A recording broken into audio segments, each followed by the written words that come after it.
imagine that we live in an age of reason. And the global warming alarm is dressed up as science, but it's not science. It's propaganda. There's no direct evidence which links 20th century global warming to anthropogenic greenhouse gases. We're just being told lies. That's what it comes down to. You can't say that CO2 will drive climate. It certainly never did in the past. If the CO2 increases in the atmosphere as a greenhouse gas, then the temperature will go up. But the ice core record shows exactly the opposite. So the fundamental assumption, the most fundamental assumption of the whole theory of climate change due to humans is shown to be wrong. The whole thing stinks. El calentamiento global causado por el hombre ya no es solo una teoría sobre el clima, es uno de los principios morales y políticos de nuestra era. Sus defensores dicen que el debate ha terminado. Cualquier crítica, por muy rigurosamente científica que sea, es ilegítima. O peor aún, peligrosa. Pero en este documental les mostraremos que no hay nada anormal en las temperaturas actuales, que el clima de la Tierra siempre está cambiando y que las pruebas científicas no demuestran que el clima dependa del dióxido de carbono, provenga o no del ser humano.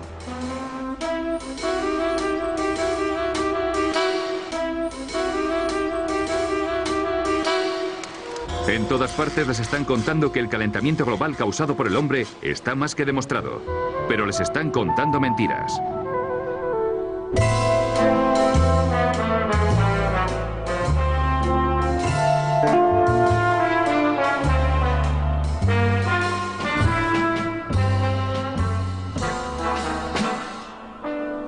Cuando dicen que no creemos en el calentamiento global, yo les respondo, no, yo creo en el calentamiento global, pero no creo que el CO2 que producimos lo esté causando.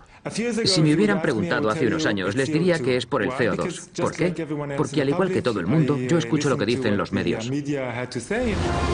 Cada día las noticias sobre el calentamiento global causado por el hombre se vuelven más fantásticas y apocalípticas. Politicians no longer dare to express any doubt about climate change. There is such intolerance of any dissenting voice. Are some of the worst climate criminals on the planet. This is the most politically incorrect thing possible, is to doubt this climate change orthodoxy. Global warming has gone beyond politics. It is a new kind of morality. Now, the Prime Minister's back from his holidays, unrepentant and unembarrassed about yet another long-haul destination.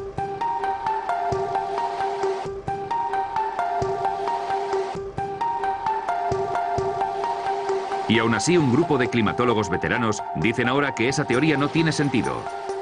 Por ejemplo, hay periodos en la historia de la Tierra en que teníamos 3 veces más CO2 del que tenemos hoy, y periodos en que teníamos hasta 10 veces más. Y si el CO2 tiene un impacto tan grande sobre el clima, deberíamos apreciarlo en las reconstrucciones climáticas. Si observamos el clima desde un punto de vista geológico, nunca pensaríamos que el CO2 es uno de sus factores determinantes. Ninguno de los grandes cambios climáticos de los últimos 1000 años puede explicarse en relación con el CO2. No se puede decir que el CO2 determina el clima. En el pasado nunca lo ha hecho.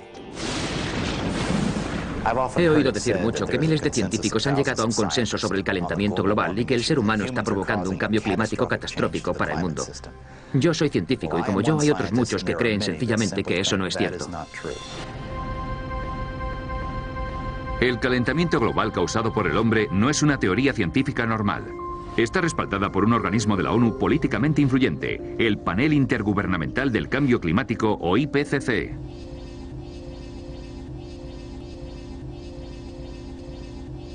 El IPCC, como cualquier organismo de la ONU, es político. Sus conclusiones finales están determinadas por la política. Se dice que el IPCC está formado por los 1.500 o los 2.500 científicos más importantes del mundo. Pero cuando miras sus biografías, ves que eso no es verdad. Un buen número de ellos no son científicos. Y para llegar a los 2.500 han tenido que empezar a coger críticos y gente del gobierno, cualquiera que tenga relación con el tema. Y no se les pide su aprobación. Muchos de ellos no están de acuerdo. Aquellos especialistas que no están de acuerdo con las conclusiones y dimiten, y yo conozco a unos cuantos, simplemente figuran en la lista de colaboradores y se vuelven parte de estos 2.500 científicos de élite. that since no scientist disagrees, you shouldn't disagree either. But that, whenever you hear that in science, that's pure propaganda. Esta es la historia de cómo una teoría sobre el clima se ha transformado en una ideología política.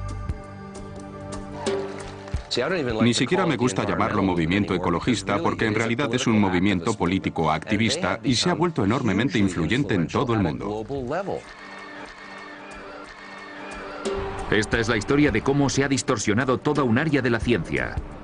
Los climatólogos necesitan que haya un problema para conseguir subvenciones. Tenemos mucho interés en crear pánico porque así conseguimos que se destine dinero a la climatología. Hay una cosa que no se puede decir, y es que esto quizás no sea un problema. It is the story of how a political campaign turned into a bureaucratic bandwagon. Hoy día, decenas de miles de trabajos dependen del cambio climático. Es un gran negocio. It's become a great industry in itself. And if the whole global warming farrago collapsed, there'd be an awful lot of people out of jobs and looking for work. This is a story of censorship and intimidation. I have seen and heard their spitting fury at anybody who might disagree with them, which is not the scientific way. It is a story about Westerners invoking the threat of climatic disaster to hinder vital industrial progress in the developing world. One clear thing that emerges from the whole environmental debate is the point that there's somebody keen to kill the African dream, and the African dream is to develop. The environmental movement has evolved into the strongest force there is for preventing development in the developing countries. The global warming story is a cautionary tale of how a media scare became the defining idea of a generation. No soy el primero ni el último que dice que todo este negocio del calentamiento global es como una religión y los que no están de acuerdo son tachados de herejes. Yo soy un hereje. Los productores de este documental son unos herejes.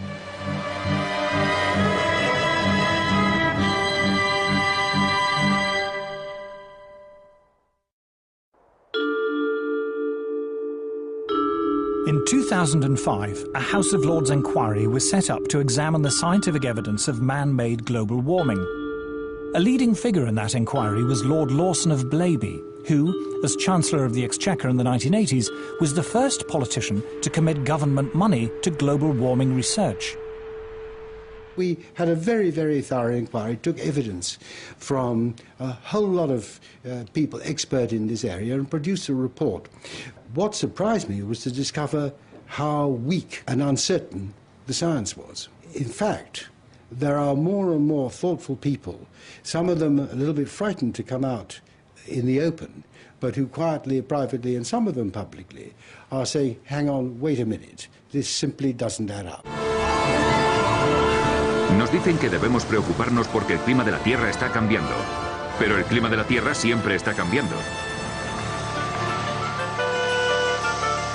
En la larga historia de nuestro planeta ha habido infinidad de periodos en los que hacía más frío y más calor que hoy en día. When much of the world was covered by tropical forests, or else vast ice sheets. El clima ha cambiado siempre y lo ha hecho sin ayuda de nosotros, los humanos. La tendencia actual al calentamiento se remonta hace unos 200 años, al final de un periodo muy frío en la historia de la Tierra. Los climatólogos se refieren a esta época como la pequeña edad de hielo. En el siglo XIV Europa entró en la pequeña edad de hielo y en los inviernos más crudos de esta edad, ríos como el Támesis o el Ebro se helaron por completo. And where we would look for evidence of this are the old illustrations and prints and pictures of Old Father Thames, because during the hardest and toughest winters of that little ice age, the Thames would freeze over. And there were wonderful ice fairs held on the Thames, skating and people actually selling things on the ice. Antes de la pequeña edad de hielo, hubo una época templada y agradable en que las temperaturas eran más altas que hoy en día. Una época que los climatólogos designan como periodo cálido medieval. En Europa esta fue la era de los grandes constructores de catedrales. Es importante que la gente sepa que el clima hizo posible un estilo de vida muy diferente en la época medieval. Hoy día pensamos que el calentamiento va a tener consecuencias apocalípticas. En realidad, cuando describimos este periodo cálido, tendemos a asociarlo con riquezas.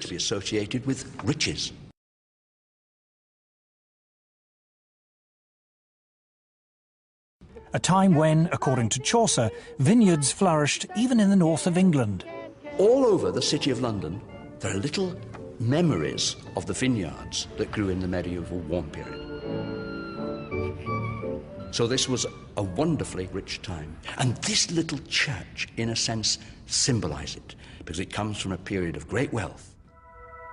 Si nos remontamos más allá del periodo cálido medieval, encontramos otras épocas de calor, incluida una muy larga durante la Edad de Piedra que los geólogos conocen como Holoceno Máximo, cuando las temperaturas fueron notablemente más altas que hoy en día durante más de 3 milenios. If we go back 8,000 years in the Holocene period, our current interglacial, it was much warmer than it is today. Now, the polar bears obviously survived that period. They're with us today. They are very adaptable, and these warm periods in the past, what we call hypsithermals, pose no problem for them. Las variaciones climáticas en el pasado fueron claramente naturales. Así que, ¿por qué creemos que ahora es diferente? In the current alarm about global warming, the culprit is industrial society. Thanks to modern industry, luxuries once enjoyed exclusively by the rich are now available in abundance to ordinary people. Novel technologies have made life easier and richer. Modern transport and communications have made the world seem less foreign and distant. Industrial progress has changed our lives. But has it also changed the climate? Según la teoría del calentamiento global causado por el hombre, el dióxido de carbono que produce la industria ha provocado un aumento de las temperaturas. Pero, ¿qué pruebas tenemos de que sea cierto? Cualquiera que vaya diciendo que el dióxido de carbono es el principal responsable del calentamiento del siglo XX no ha visto siquiera los datos numéricos. A principios del siglo XX, buena parte del mundo seguía siendo preindustrial. No mucha gente tenía electricidad, y coche aún menos. La industria era bastante primitiva, restringida a unos cuantos países y ahogada por la depresión económica. Pero después de la Segunda Guerra Mundial, las cosas cambiaron. Productos como las neveras, las lavadoras, las televisiones y los coches empezaron a fabricarse en masa para el mercado internacional. Los historiadores llaman a esta explosión global de la actividad industrial el boom económico de la posguerra. ¿Qué relación tiene esto con la temperatura? En los últimos 150 años, la temperatura del planeta ha crecido más de medio grado Celsius. Pero lo extraño es que la mayor parte de ese aumento tuvo lugar en las primeras décadas del siglo XX, entre 1905 y 1940, cuando la producción industrial era relativamente pequeña. Después de 1940, el mundo se templó. Este es un registro de las temperaturas en el Ártico durante el siglo XX. Durante el boom económico de la posguerra, la temperatura cae en picado. Irónicamente, no vuelve a subir hasta la recesión económica mundial de los 70. El CO2 empezó a crecer exponencialmente a partir de los años 40, justo cuando las temperaturas comenzaron a disminuir. Algo que siguieron haciendo hasta 1975. Esto es lo contrario a un ascenso. Si el CO2 aumenta rápidamente pero la temperatura baja, no se puede decir que el CO2 y la temperatura estén relacionados. La temperatura estuvo subiendo significativamente hasta 1940, cuando la producción humana de CO2 era relativamente baja. Pero después, durante la posguerra, cuando las industrias y las economías de todo el mundo comenzaron a desarrollarse y la producción humana de CO2 se disparó, la temperatura global empezó a bajar. En otras palabras, los hechos no se corresponden con la teoría.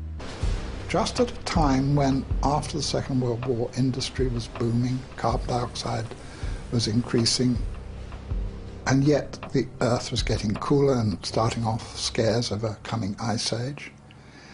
It made absolutely no sense. It still doesn't make sense. ¿Por qué suponemos que el dióxido de carbono es el responsable de nuestro cambio climático? El CO2 es tan solo una pequeña parte de la atmósfera de la Tierra. De hecho, los cambios en el nivel de CO2 de la atmósfera se miden en décimas por millón. El porcentaje de CO2 entre todos los gases de la atmósfera, el oxígeno, el nitrógeno, el argón, es tan solo de 0,054%. Es una fracción increíblemente pequeña y, por supuesto, después hay que separar la parte que supuestamente el ser humano está añadiendo, que es la fuente de todas las disputas y que es aún más pequeña. El efecto invernadero es solo una parte del sistema climático de la Tierra, y el CO2 es un gas invernadero relativamente insignificante. La atmósfera está formada por una multitud de gases. Un pequeño porcentaje de estos gases se llaman gases invernadero, y de ese pequeño porcentaje, el 95% es vapor de agua. Es el gas invernadero más importante. El vapor de agua es un gas invernadero, sin duda el gas invernadero más importante. El CO2 no es solo un gas invernadero secundario. También está claro que ninguno de estos gases son responsables del cambio climático. Para demostrarlo debemos observar el cielo, o una parte del cielo llamada troposfera.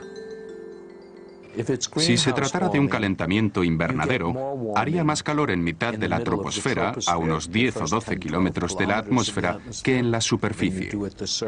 Hay buenas razones teóricas que lo explican, y tienen que ver con cómo funciona el efecto invernadero.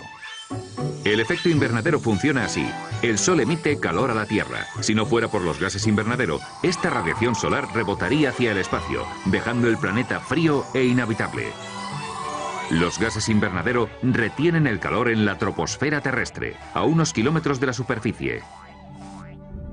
Y es aquí, según los modelos climáticos, donde las temperaturas deberían ser más altas, si son los gases invernadero los que causan el calentamiento. Todos los modelos, absolutamente todos, calculan que el calentamiento debería ser más rápido según se ascienda desde la superficie a la atmósfera. De hecho, la temperatura máxima sobre el ecuador debería situarse a una altitud de unos 10 kilómetros.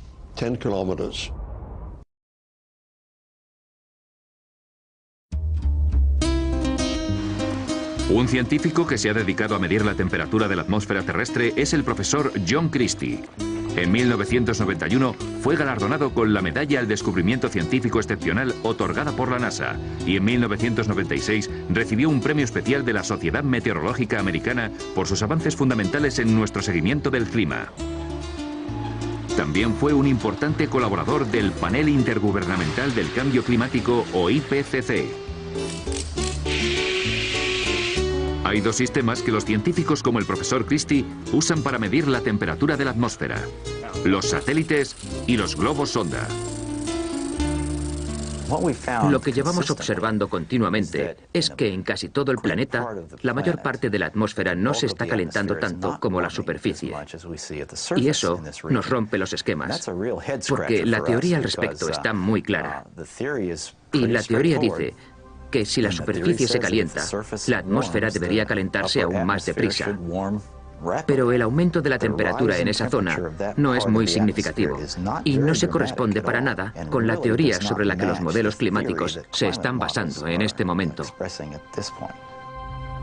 Uno de los inconvenientes de estos modelos es que proponen que según se va ascendiendo hacia la atmósfera, excepto en las regiones polares, la temperatura también va subiendo.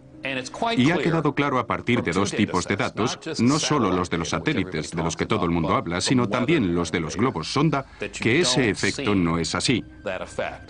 De hecho, parece que las temperaturas en la superficie son ligeramente más altas que en la atmósfera. Esta es una gran diferencia. Estos datos indican que probablemente el calentamiento que estamos observando no se deba a los gases de invernadero. Lo que se ha observado no es un aumento con respecto a la altitud. De hecho, la mayor parte de las veces se ha apreciado un descenso de las temperaturas según se va ascendiendo. Así que podríamos decir que la hipótesis del calentamiento global causado por el hombre no tiene validez ante las pruebas.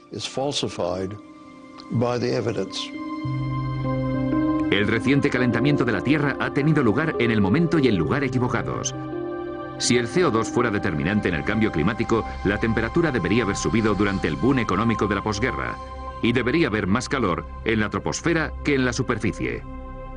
Pero ocurre exactamente lo contrario. I am Al Gore. I used to be the next president of the United States of America. Former Vice President Al Gore's emotional film, An Inconvenient Truth, is regarded by many as the definitive popular presentation of the theory of man-made global warming. ¿Hay alguna prueba en la historia climática de la Tierra de que el dióxido de carbono determine la temperatura del planeta? Una forma de viajar en el tiempo es perforar el hielo. Y aquí los científicos han encontrado una relación entre el CO2 y los cambios de temperatura en la Tierra. The first ice core survey took place in Vostok in the Antarctic. What it found, as Al Gore correctly points out, was a clear correlation between carbon dioxide and temperature. We're going back in time now, 650,000 years. Here's what the temperature has been on our Earth. Now, one thing that kind of jumps out at you is, did they ever fit together? Most ridiculous thing I've ever heard. The relationship is actually very complicated, but there is one relationship that is far more powerful than all the others, and it is this. When there is more carbon dioxide, the temperature gets warmer. Al Gore says the relationship between temperature and CO2 is complicated, but he doesn't say what those complications are. In fact, there was something very important in the ice core data that he failed to mention. El profesor Ian Clark es un destacado paleoclimatólogo ártico que estudia los registros de la temperatura terrestre de los últimos cientos de miles de años. Cuando estudiamos el clima a gran escala, necesitamos materiales geológicos que puedan registrar el clima. Si tomamos una muestra de hielo, por ejemplo, podemos usar isótopos para reconstruir la temperatura. Pero si liberamos la atmósfera que contiene esa muestra, podemos observar los niveles de CO2. El profesor Clark y otros han descubierto un vínculo entre el dióxido de carbono y la temperatura, pero esta relación es opuesta.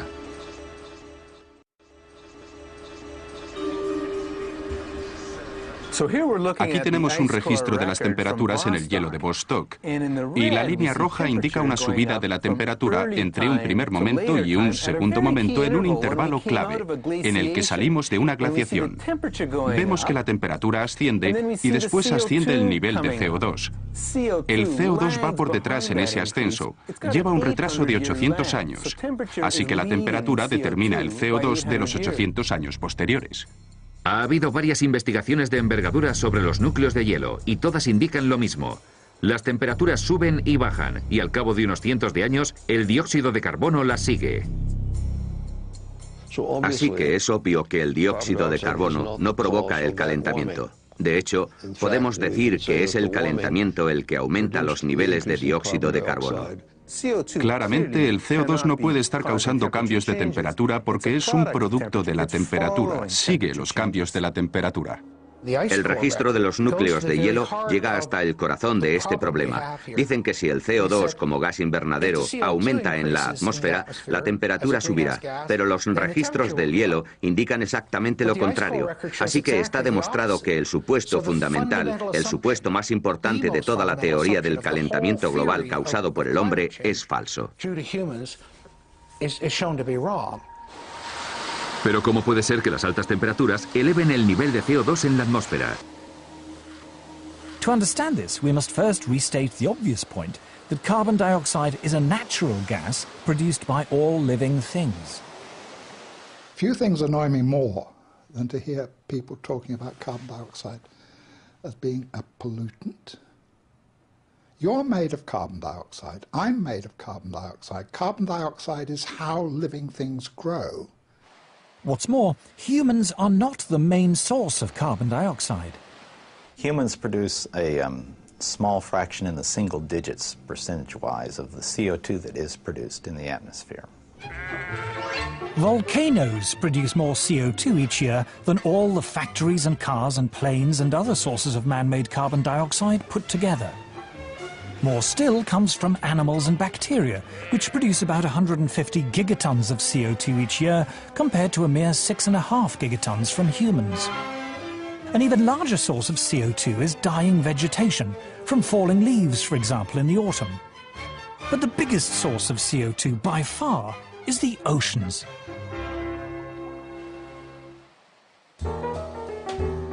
Carl Wunsch is Professor of Oceanography at MIT. He was also visiting Professor in Oceanography at Harvard University and University College London, and a Senior Visiting Fellow in Mathematics and Physics at the University of Cambridge. He is the author of 4 major textbooks on oceanography. Los océanos emiten unas 80 gigatoneladas de dióxido de carbono a la atmósfera cada año, frente a las 7 gigatoneladas que emitimos los humanos. Pero la cantidad de CO2 que liberan los océanos depende de la temperatura. Cualquier niño de primaria sabe por su libro de ciencias que la atmósfera y los océanos intercambian dióxido de carbono. Cuando los océanos se calientan, liberan dióxido de carbono a la atmósfera. Y después, cuando se vuelven a enfriar, toman dióxido de carbono y lo almacenan. Pero ¿por qué hay un retraso de cientos de años entre un cambio de temperatura y un cambio en la cantidad de dióxido de carbono que entra o sale del mar? La razón es que los océanos son tan grandes y profundos que tardan siglos, literalmente, en calentarse y enfriarse. This time lag means the oceans have what scientists call a memory of temperature changes.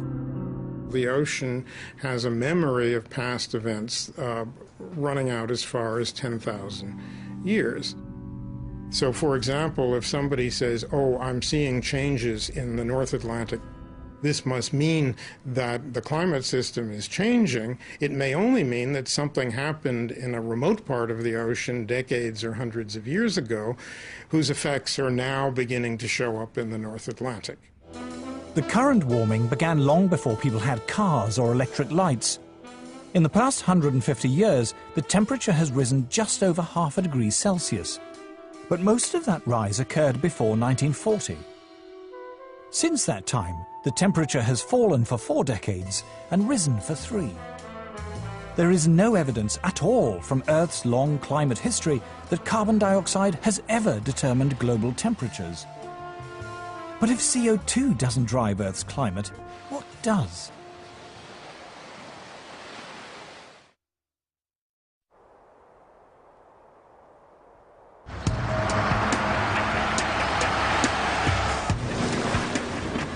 La creencia popular de que el dióxido de carbono está provocando el cambio climático se opone a una multitud de datos científicos disponibles.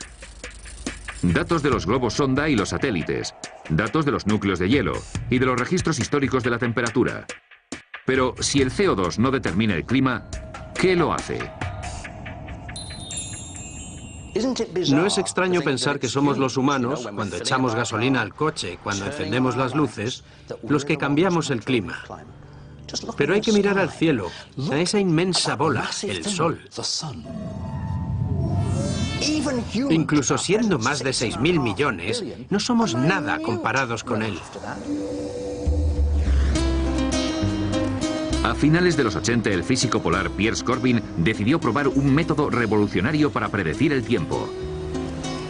A pesar de todos los recursos del Instituto Oficial de Meteorología, la nueva técnica de Corbin daba lugar sistemáticamente a resultados más precisos.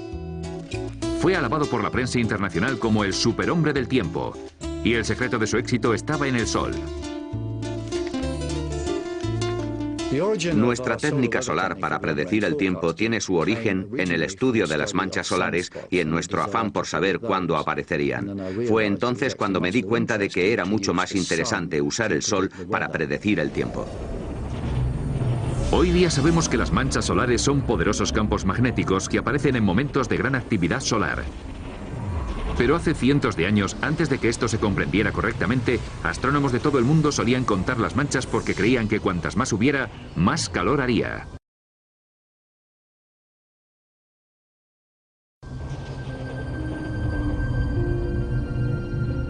En 1893, el astrónomo británico Edward Maunder observó que durante la pequeña edad de hielo apenas hubo manchas solares visibles. Fue un periodo de inactividad solar que se conoce como el mínimo de Maunder. Pero ¿hasta qué punto pueden las manchas solares predecir el tiempo?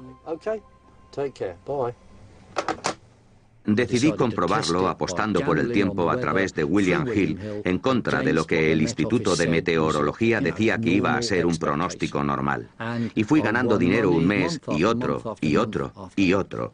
El Instituto de Meteorología dijo que el invierno pasado iba a ser excepcionalmente frío. Nosotros dijimos, no, qué tontería, va a ser un invierno muy normal. Y especificamos cuándo iba a hacer más frío, después de Navidad y en febrero. Estábamos en lo cierto, ellos no. En 1991, científicos veteranos del Instituto Danés de Meteorología decidieron juntar los registros de las manchas solares durante el siglo XX y compararlos con los registros de las temperaturas. Lo que descubrieron fue una correlación increíblemente directa entre lo que ocurría en el Sol y los cambios de temperatura en la Tierra. La actividad solar creció bruscamente hasta 1940. De ahí fue disminuyendo hasta los 70 y después volvió a crecer otra vez.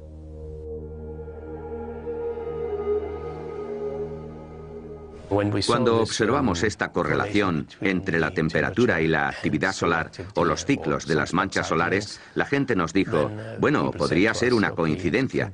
Así que, ¿cómo demostramos que no era una coincidencia? Bueno, es obvio que había que demostrarlo a mayor escala y en diferentes momentos temporales, así que viajamos atrás en el tiempo.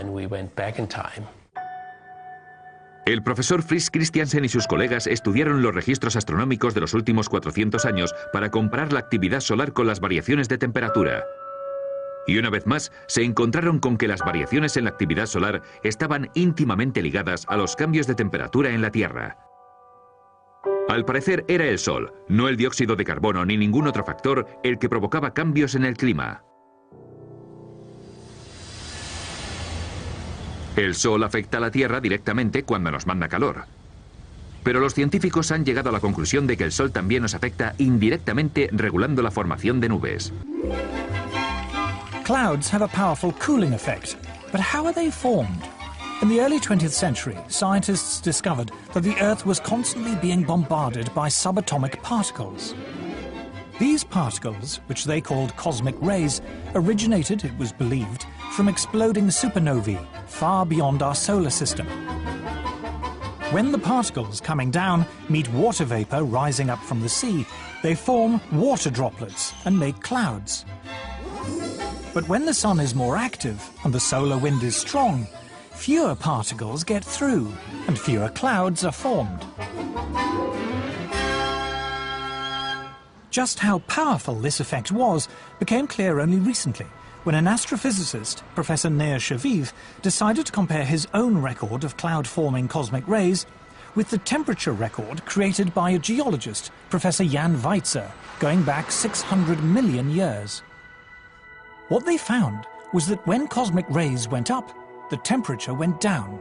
When cosmic rays went down, the temperature went up. Clouds and the Earth's climate were very closely linked. To see how close, you just flip the lines. We just compared the graphs, just put them one upon the other, and it was just amazing. Jan Weitzer looked at me and says, you know, we have very explosive data here. I've never seen such vastly different records coming together so beautifully to show really what was happening over that long period of time. The climate was controlled by the clouds. The clouds were controlled by cosmic rays. And the cosmic rays were controlled by the sun. It all came down to the sun. Si tuviéramos rayos X en los ojos, lo que ahora vemos como una pelotita amarilla nos parecería un tigre rabioso.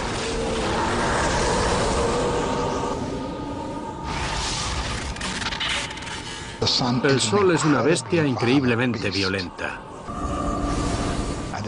Nos bombardea con enormes explosiones, avalanchas de gas y un eterno viento solar que no deja de chocar contra la Tierra. De algún modo estamos dentro de la atmósfera del Sol. La intensidad de su campo magnético aumentó más del doble durante el siglo XX. En 2005, astrofísicos de la Universidad de Harvard publicaron el siguiente gráfico en la revista oficial de la Unión Geofísica Americana. La línea azul representa los cambios de temperatura en el Ártico durante los últimos 100 años. Y este es el aumento del dióxido de carbono durante el mismo periodo. Las dos líneas no tienen una relación obvia. Pero volvamos al registro de las temperaturas y a esta línea roja, que representa las variaciones en la actividad solar durante el último siglo, registradas de forma independiente por científicos de la NASA y de la Administración Nacional Americana del Océano y la Atmósfera.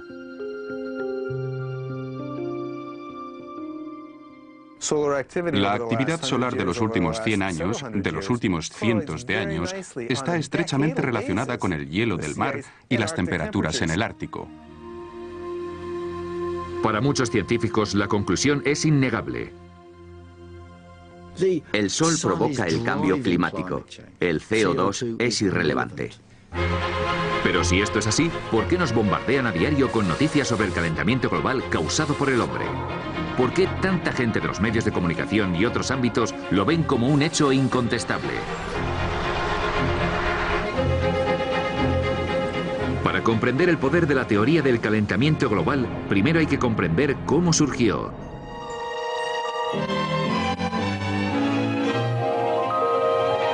The weather satellite depicts a planet that grieves for its lost harvests in coming to the parched. Las predicciones fatales sobre el clima no son nuevas. En 1974, la BBC advirtió de que las fuertes tormentas y las inundaciones podrían ser indicios de una inminente catástrofe. Again and again, the newsreels have been showing us disasters of the weather. The American Midwest suffered its worst drought since the 1930s, and tornadoes were on the rampage. ¿Y cuál era la causa de este desastre natural? El productor del programa era el exdirector de la revista New Scientist, Nigel Calder. En la máquina del tiempo informamos del principal problema al que creíamos enfrentarnos entonces, que era el enfriamiento global y la amenaza de una nueva edad de hielo. El hielo de la naturaleza nos hace pequeños. Tras décadas de bajas temperaturas, los expertos nos advirtieron de que un mundo más frío tendría consecuencias catastróficas.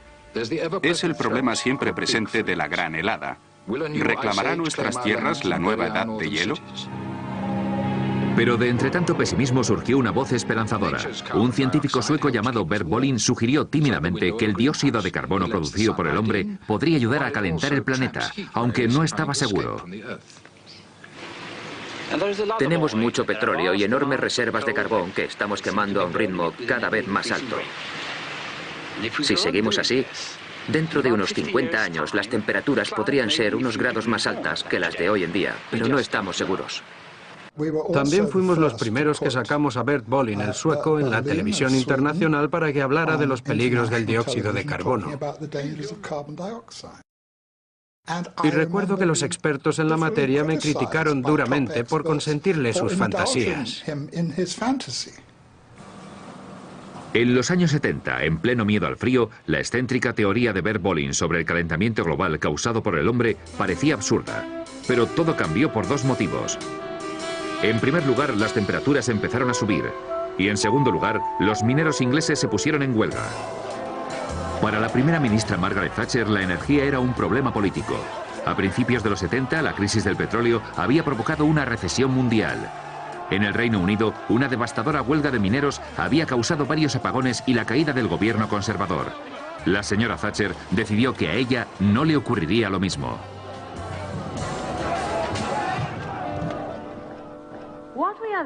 Lo que hemos visto en este país es la aparición de una minoría revolucionaria organizada,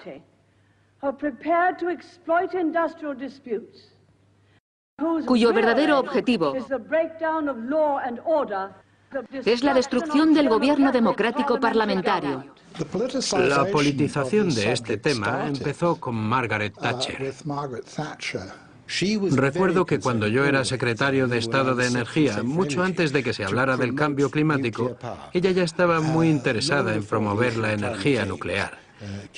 Como le preocupaba la seguridad de la energía y no confiaba ni en Oriente Medio ni en la Unión Nacional de Mineros, es decir, no confiaba ni en el petróleo ni en el carbón, pensaba que teníamos que potenciar la energía nuclear.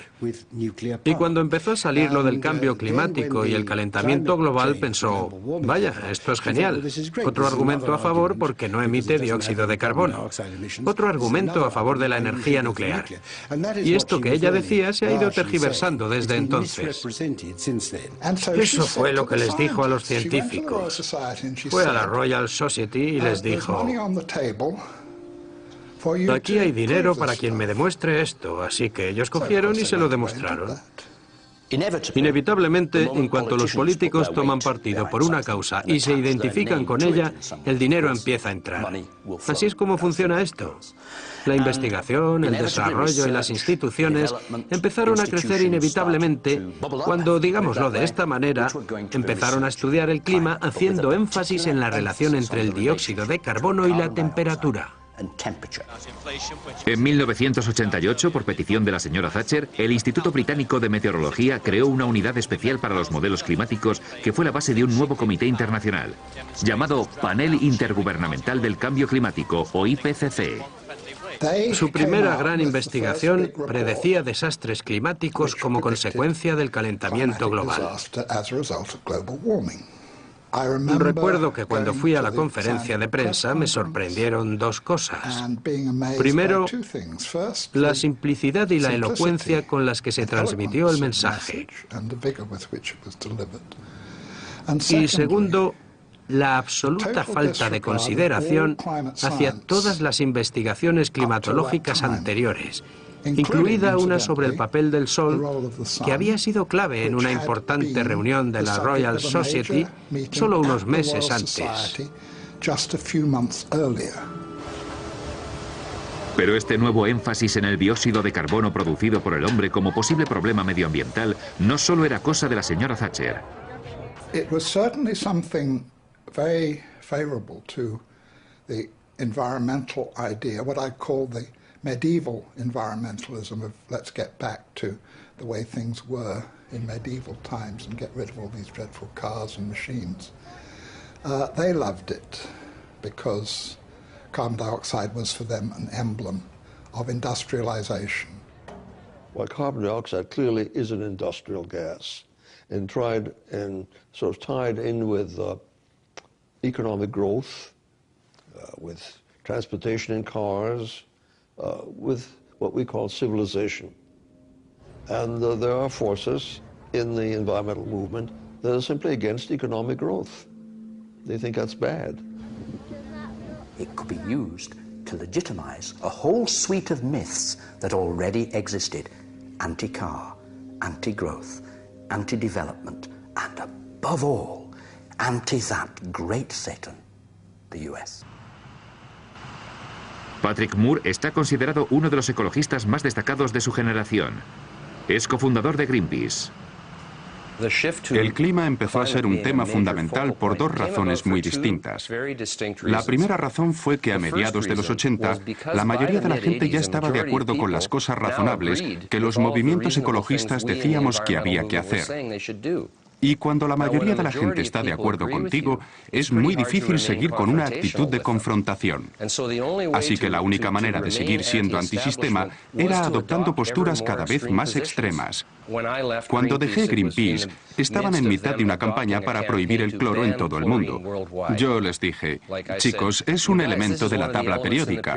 Y, en fin, no sé si está en nuestra jurisdicción el prohibir todo un elemento. La otra razón de ser del extremismo ecologista fue que el comunismo mundial fracasó. El muro cayó y un montón de pacifistas y activistas políticos se pasaron al ecologismo, trayendo consigo sus teorías neomarxistas.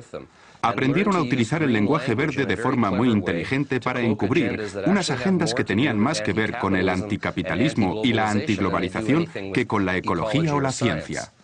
Los que quedaban estaban algo desorientados por el fracaso manifiesto del socialismo y aún más del comunismo tal como se llevó a cabo. Así que seguían siendo tan anticapitalistas como eran, pero necesitaban un nuevo disfraz para su anticapitalismo. Y aquella alianza tan sorprendente entre la derecha de Margaret Thatcher y la extrema izquierda anticapitalista y ecologista fue la que creó este movimiento a partir de una idea disparatada. A principios de los 90, el calentamiento global causado por el hombre ya no era una teoría excéntrica sobre el clima, sino una campaña política en toda regla que atraía la atención de los medios y, en consecuencia, más subvenciones del gobierno. Antes de Bush padre, creo que la asignación para las ciencias relacionadas con el clima era de unos 170 millones de dólares al año, que es razonable para un ámbito de esas características. Y esa cifra se multiplicó hasta los 2.000 millones al año, más de 10 veces lo que era. Eso cambió muchas cosas. Dio lugar a nuevos puestos de trabajo y atrajo a gente que, de no ser por eso, nunca se hubieran metido en ese campo. Así llegó muchísima gente cuyo único interés por el clima era el calentamiento global. Si yo hubiera querido hacer un estudio sobre, pongamos, las ardillas de Sussex, lo que hubiera hecho a partir de 1990 habría sido poner en mi petición que mi estudio iba a tratar el comportamiento de las ardillas de Sussex con especial referencia a los efectos del cambio climático. De esa manera conseguiría el dinero. Y si no mencionara el calentamiento global, quizás no me darían la subvención. There's really no question in my mind that the large amounts of money that have been fed into this particular, rather small area of science have distorted the overall scientific effort. Todos competimos por las subvenciones. Y si mi campo es el centro de atención, tendré muchos menos problemas en explicar por qué me tienen que subvencionar.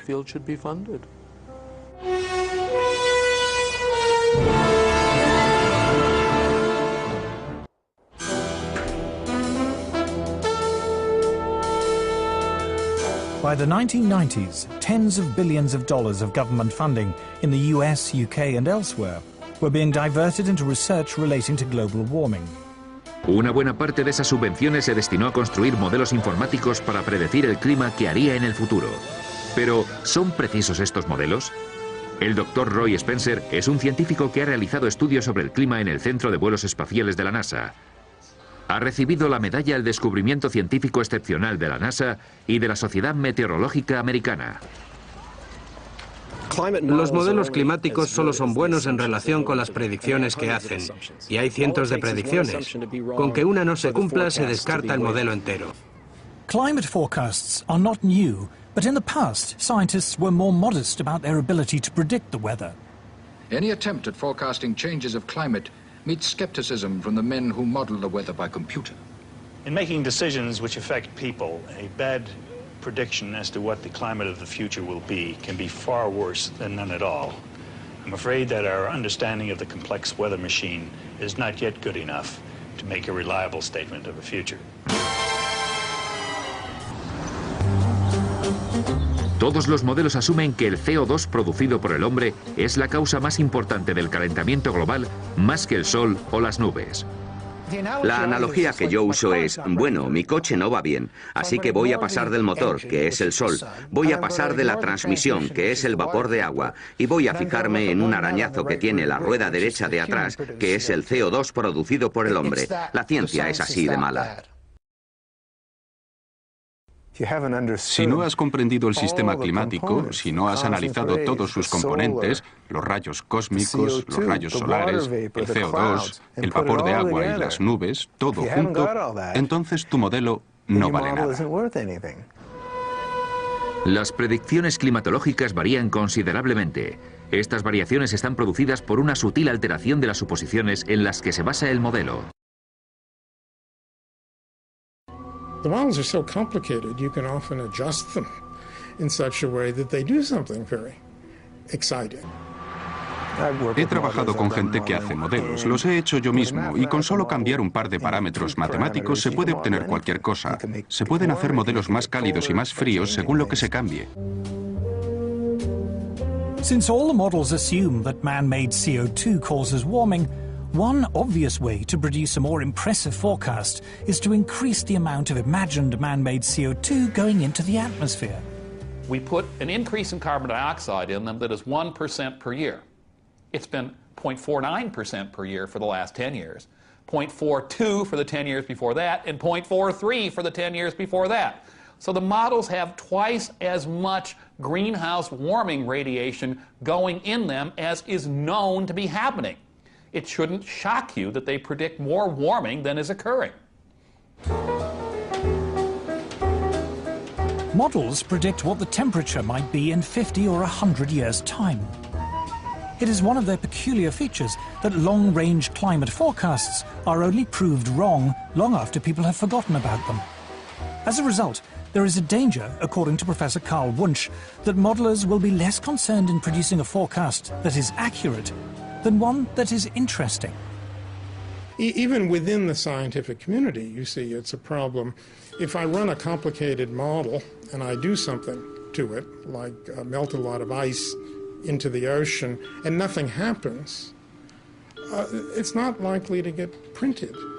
But if I run the same model and I adjust it in such a way that something dramatic happens to the ocean circulation, like the heat transport turns off, it will be published. People will say this is very exciting. It will even get picked up by the media. So there is a bias, there's a very powerful bias within the media and within the science community itself toward results which are dramatizable.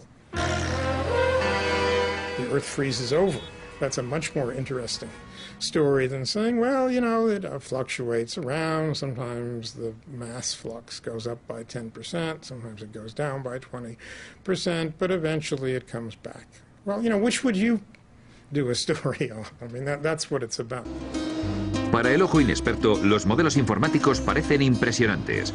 Suelen ofrecer increíbles predicciones sobre el clima aplicando rigurosamente la ciencia. También ofrecen un sinfín de historias espectaculares para los medios.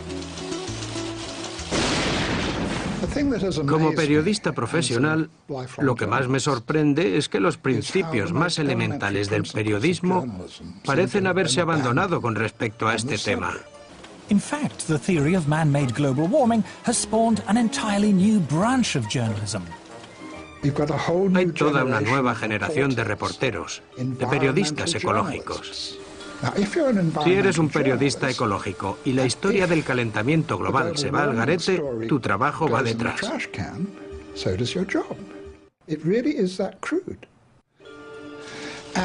Las noticias tienen que ser cada vez más alarmantes, porque afortunadamente algunos editores están ya muy curtidos y dicen, oye, llevas ya 5 años diciendo lo mismo. Y hay que contestar, no, pero ahora es mucho peor. El nivel del mar va a subir 3 metros el próximo martes. Tienen que seguir creando más alarma y más alarma y más alarma. Hoy día es normal que la culpa de cada tormenta o de cada huracán la tenga el calentamiento global. Pero, ¿hay pruebas científicas de que esto es así? Todo es pura propaganda. Cualquier libro de texto sobre meteorología dice que la principal fuente de alteraciones en el clima es la diferencia de temperatura entre los trópicos y el polo. En un mundo más cálido, esa diferencia se reduciría, con lo que tendríamos menos tormentas y menos variabilidad climática. Pero como eso no es considerado catastrófico, nos cuentan lo contrario.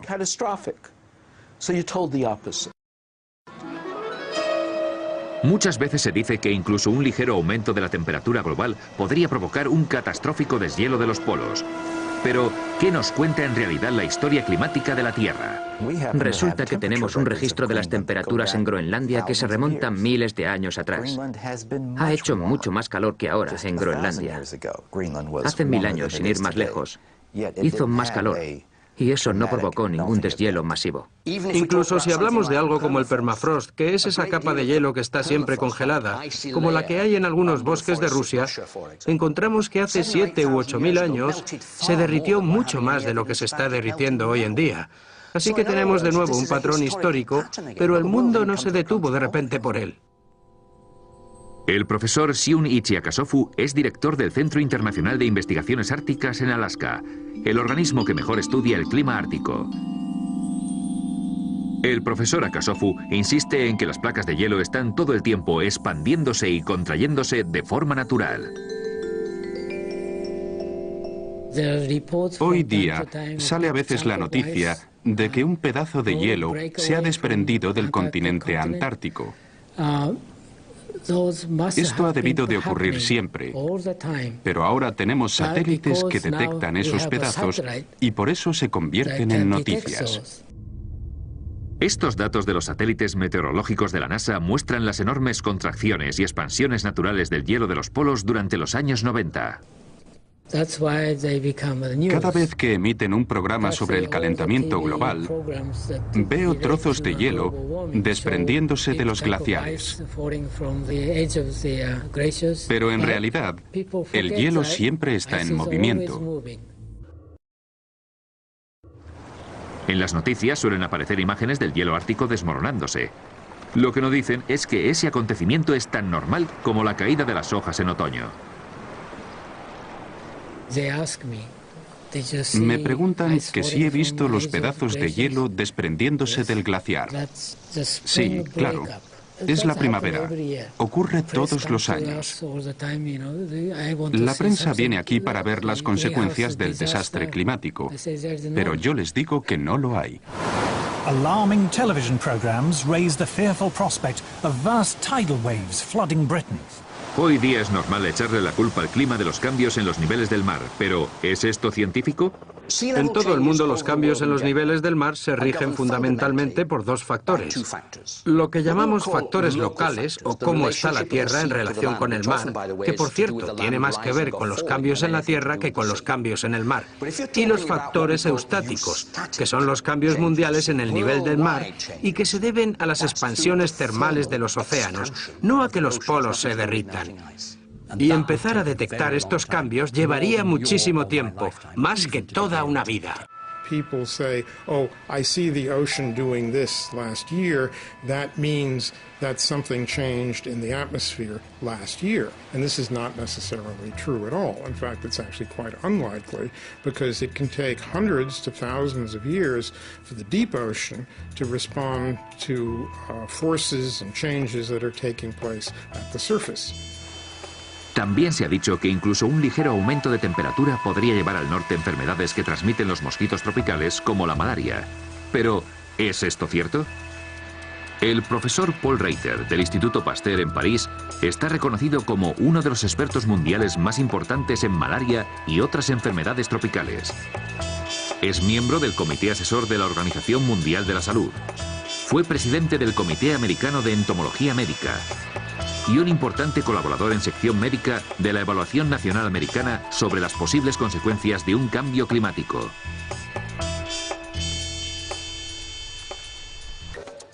As Professor Reiter is eager to point out, mosquitoes thrive in very cold temperatures. Los mosquitos no son una especie tropical. La gente cree que solo viven en las regiones templadas, pero de hecho son extremadamente abundantes en el Ártico. La epidemia de malaria más devastadora fue en la Unión Soviética en los años 20. Se registraron unos 13 millones de casos al año y unas 600.000 muertes. Una catástrofe tremenda que llegó hasta el Círculo Polar. En Arkhángelsk hubo 30.000 casos y unos 10.000 muertos. Así que no es una enfermedad tropical. Pero estos del calentamiento global se han inventado que la malaria se expandirá hacia el norte. Climate scare stories cannot be blamed solely on sloppy or biased journalism. Los informes oficiales del Panel Intergubernamental del Cambio Climático suelen ser muy alarmantes, pero ¿son de confianza?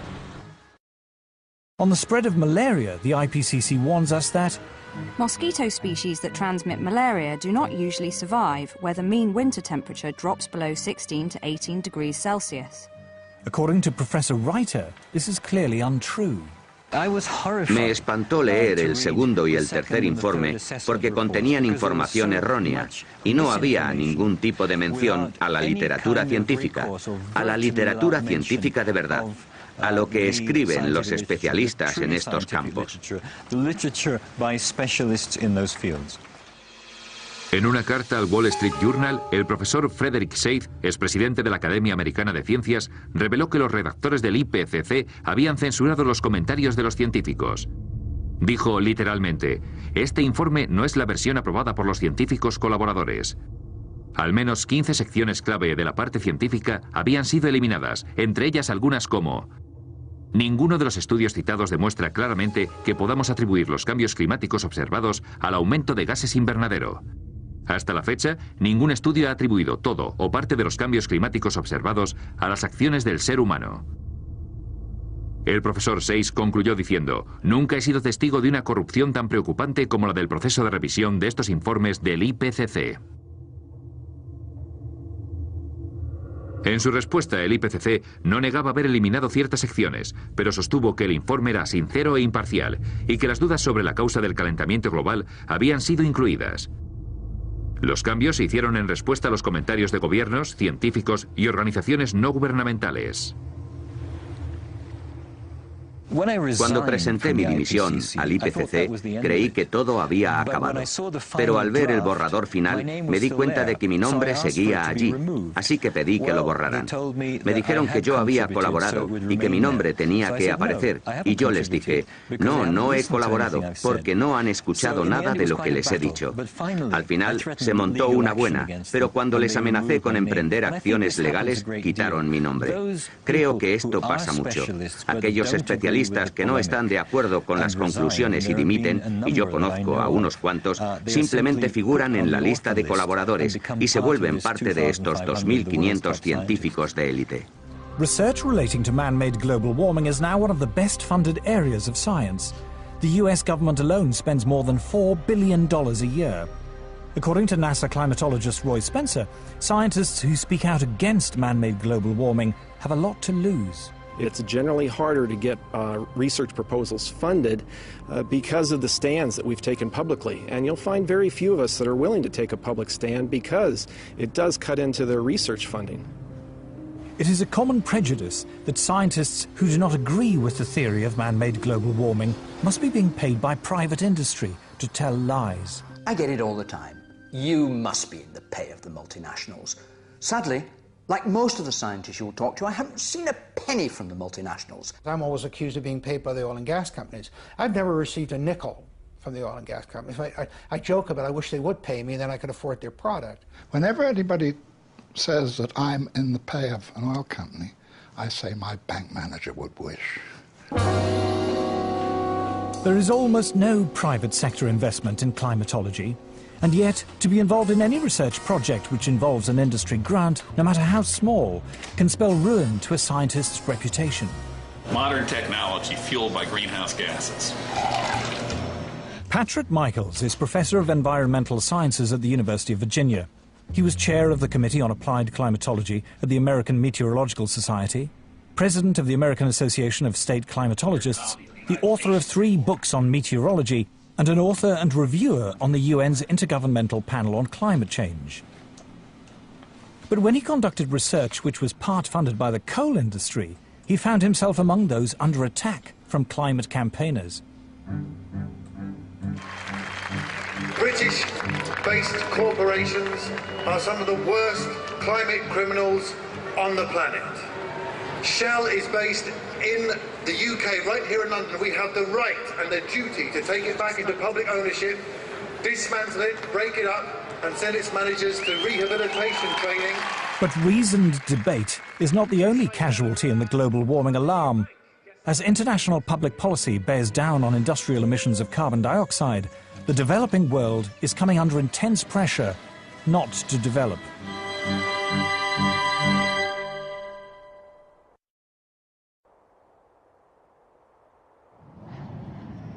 I'm no expert on climate change, I'm no scientist, and what I'm going to say next is a great big turn-off. It's just that. Turn it off! Anything you don't need, you're not using it, it's easier than you think to make a difference. Hay un poderoso movimiento institucional tras la idea del cambio climático causado por el hombre.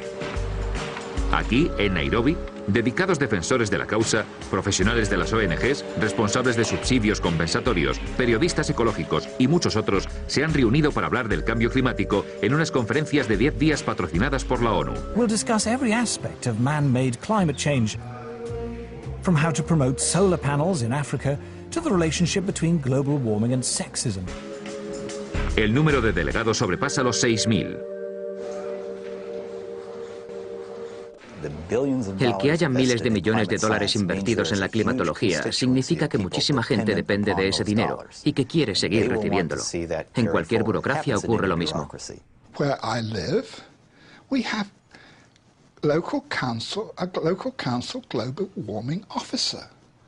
There's a huge tail out there of people who have, in one way or another, been recruited to join this particular bandwagon.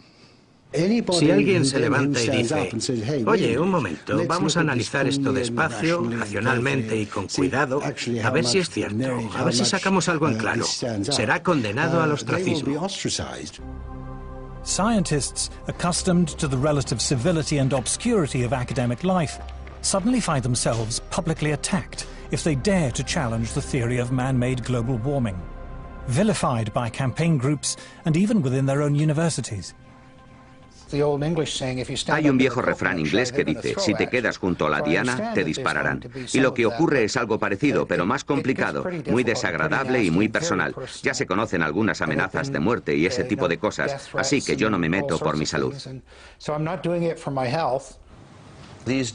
Hoy día, si te muestras escéptico ante el cambio climático, es como si estuvieras negando el Holocausto. Este movimiento ecologista es en realidad un movimiento político activista que se ha vuelto enormemente influyente en todo el mundo.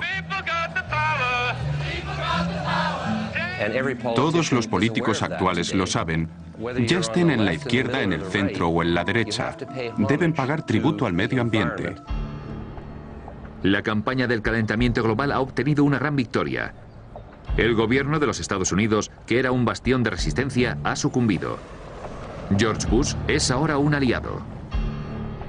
Los gobiernos occidentales han comprendido la necesidad de llegar a acuerdos internacionales para restringir la producción industrial en países desarrollados y en vías de desarrollo. Pero ¿a qué precio? Paul Driesen es un antiguo militante ecologista. Lo que más me preocupa del calentamiento global es que las medidas que se han tomado supuestamente para combatirlo están teniendo un efecto desastroso sobre los más pobres del mundo. Global warming campaigners say it does no harm to be on the safe side. Even if the theory of man-made climate change is wrong, we should impose draconian measures to cut carbon emissions just in case. They call this the precautionary principle. The precautionary principle is a very interesting beast. It's basically used to promote a particular agenda and ideology. It's always used in one direction only. It talks about the risks of using a particular technology, fossil fuels, for example, but never about the risks of not using it. It never talks about the benefits of having that technology. Anne Mughela está preparando la comida de sus hijos. Es una de las 2.000 millones de personas, un tercio de la población mundial, que no tiene acceso a la electricidad. Así que en vez de electricidad, usa madera o boñiga seca para quemar. Las hogueras caseras están reconocidas como la forma de contaminación más mortífera del mundo. Según la Organización Mundial de la Salud, 4 millones de niños menores de 5 años mueren cada año de enfermedades respiratorias causadas por las hogueras caseras. Y muchos millones de mujeres mueren de cáncer de pulmón por esta misma razón. Si le preguntas a un campesino que te explique el desarrollo, te dirá, sabré que he subido de nivel cuando tenga electricidad. La falta de electricidad conlleva una cantidad increíble de problemas, porque lo primero que se echa en falta es la luz. Y la gente tiene que acostarse antes. En fin, que si no hay luz, no puedes seguir despierto, porque no puedes hacer nada a oscuras. Sin dispositivos de refrigeración no se puede almacenar la comida. Las hogueras caseras producen demasiado humo y gastan demasiado como para calentar la choza. No hay agua caliente. Nosotros, los occidentales, no podemos imaginar lo dura que es la vida sin electricidad. La esperanza de vida en estos países es terriblemente corta. Se han empobrecido de todas las maneras posibles.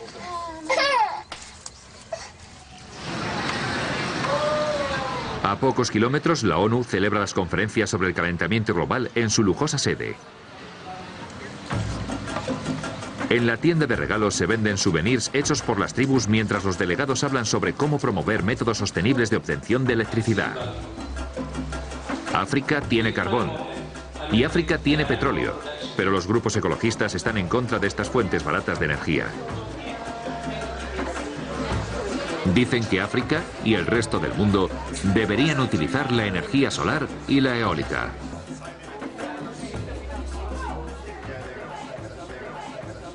A short drive out of Nairobi, we find our first solar panel. A Kenyan public health official has brought us to a clinic which serves several villages. The only electrical implements in the clinic are the electric lights and a refrigerator in which to keep vaccines, medicine and blood samples. Electricity is provided by 2 solar panels. So what can it do successfully? Lighting. Lighting only? Yes. What happens when you put lighting plus the refrigerator and others? What happens? It sounds an alarm. It sounds an alarm? Yeah. Then can we maybe see that?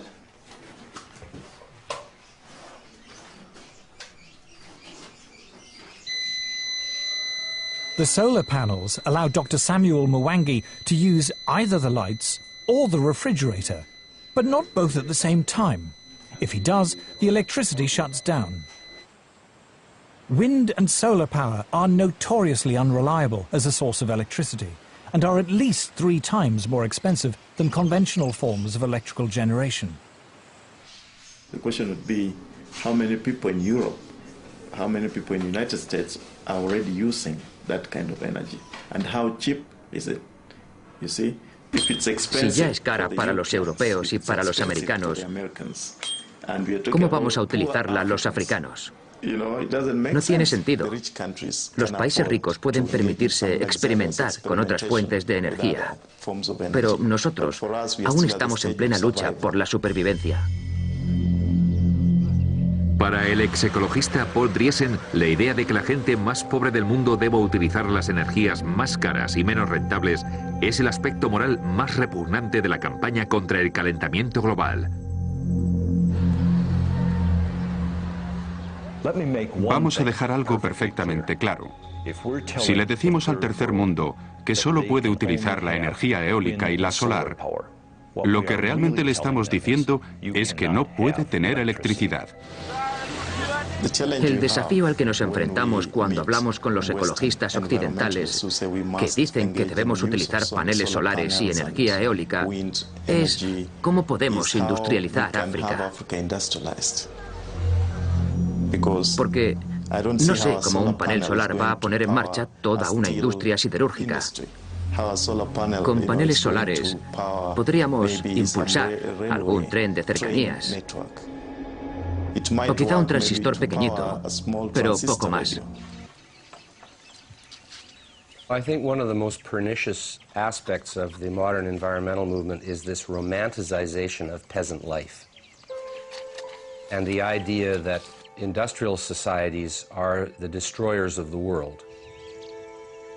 One clear thing that emerges from the whole environmental debate is the point that there's somebody keen to kill the African dream, and the African dream is to develop. Los movimientos ecologistas han pasado a ser la forma más eficaz de evitar que los países del tercer mundo se desarrollen. Nos dicen, no toquéis vuestros recursos, no toquéis vuestro petróleo, no toquéis vuestro carbón. Es un suicidio. Creo que tengo derecho a llamarles inhumanos. En fin, no tienen por qué pensar que los humanos somos mejores que las ballenas o que los búhos o lo que sea, ¿no? Pero creo que no es buena idea tratar a los humanos como si fueran escoria. Si les parece bien que cientos de millones se queden ciegos o mueran o lo que sea, yo no puedo respaldarles. La teoría del calentamiento global causado por el hombre está ya asentada tan firmemente y las voces críticas se han silenciado con tanta eficacia que parece invencible. Y ninguna prueba en contra le afecta, por sólida que sea. La alarma del calentamiento global ha sobrepasado ya los límites de la razón. Todavía seguirá habiendo gente que crea que este es el fin del mundo. Sobre todo cuando el líder científico del Reino Unido le está diciendo a la gente que el único lugar habitable a finales de este siglo será la Antártida. Y la humanidad sobrevivirá gracias a las parejas reproductoras que se muden a la Antártida. En fin, es muy divertido. O lo sería si no fuera tan triste.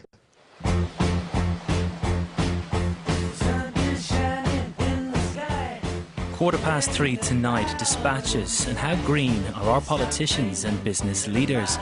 Next Monday night at 8, dispatches again, this time focusing on Prince Charles, independent monarch or meddling prince. Next tonight, Mammoth Movie, the beautiful tale of a fateful love affair, the English Patient.